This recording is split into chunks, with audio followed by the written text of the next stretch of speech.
Hey, this is Stu for Love Yoga Anatomy, and I'm here with Leon London, and we're going to be looking in these little series of videos different parts of the rocket or progressive Ashtanga. And this particular one is about sort of a transition from Bakasana to handstand and variants of that, which comes in quite early in the sequences. Yeah, initially when I first got into the practice and Bakasana was the first thing that was there, I was like, wow, this is early on. But it's one of those things that comes up early and then you face the fear quite early. Right. And then we can go to floating from there, and there's always variations. I'll show like stepping forward, stepping back. Not everybody can press up into a handstand. No, so it's about giving people something to play with. Whatever their level is, there's something for them. Some Absolutely. variation for them. And also it must be really stressed that like this isn't elitist practice. Right. This is a fun practice. Yeah. You know, we take ourselves seriously. It's a serious practice, but we don't, you know, we allow everybody to try some of the more advanced postures, if you like, because they might be able to do them. Yes, so I remember when I did Rocket donkeys years ago, there's postures from second series, there's postures from third series, mostly arm balances rather than foot behind head stuff. Yeah. But things that are fun to do, and maybe accessible if you've built up over time. Yeah, I mean, you could see it as an analogy, like I could give you like a manual and show you one page at a time. Yeah. And we could do that for like 5 years, or I could just say, go over there and try it and see what happens. You know what I mean? And that's a bit of a loose analogy, but sometimes just to get on the bike and just ride it, and you fall off occasionally, and it's good to try and have some fun. You know, there's a lot of laughter in the classes. Nice. You know, but it's also, you know, the breath is there, and yeah.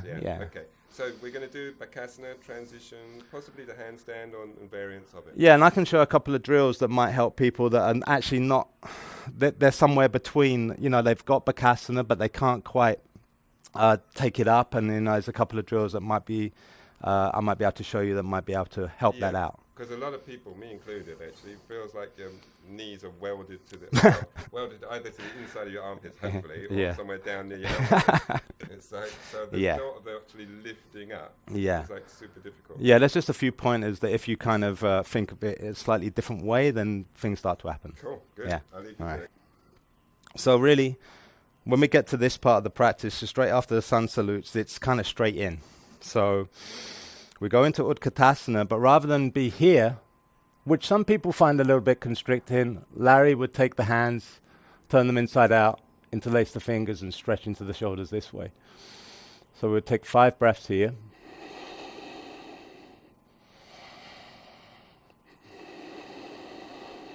After you've taken your 5th breath, you come down halfway, spread the fingers wide, lift the tailbone up, draw your shoulders back. So there's kind of flat back here. I think it's really important to spread the fingers super wide here, because after all, they're going to be flat down on the ground and you want as much space covered by the hands as possible. So from here, you could go up onto the tiptoes, take the hands down, and you're directly straight into Bakasana. So there's no fussing or strange transitions. And then from here, essentially, you could lift all the way.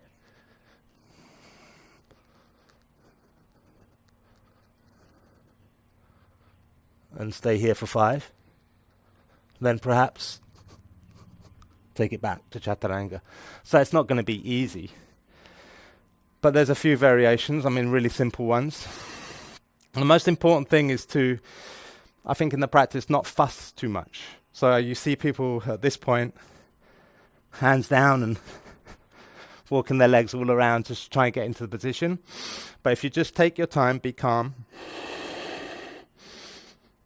up onto your tiptoes, hands down, maybe one leg goes off. So the transition could be like this. And that would be fine. Quite often there's that step from going from there into a handstand, which is difficult. This drill is really interesting because it kind of keeps you up. So you go into Bakasana and then try and lift one leg off, then the other one, and do as many reps as that as you can. So that might help. So when you're moving from Bakasana up into a handstand, the most important thing to remember is hands have got to be really strong. And it's not bent arm Bakasana, you're taking it more into crane, so you're going to have to straighten your arms a little more. So you could use that bend to straight to actually propel you up.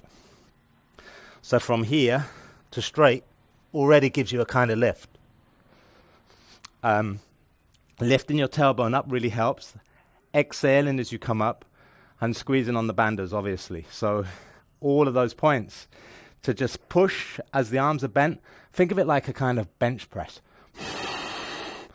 Really pushing into the ground, squeezing the navel in, straightening up those arms from bent and continuing up. So the bum kind of comes in line with the shoulders if it can. And that's going to really help you start to lift up. Obviously, there's a few drills you can do. You can start to just try and see if you can take it 1 inch from the back of your arms. Just take your legs off just a tiny little bit and just work on that each day, a little bit more, a little bit more. And if you jump back, you don't quite make it, it's fine. But you're just getting a sense of lifting up.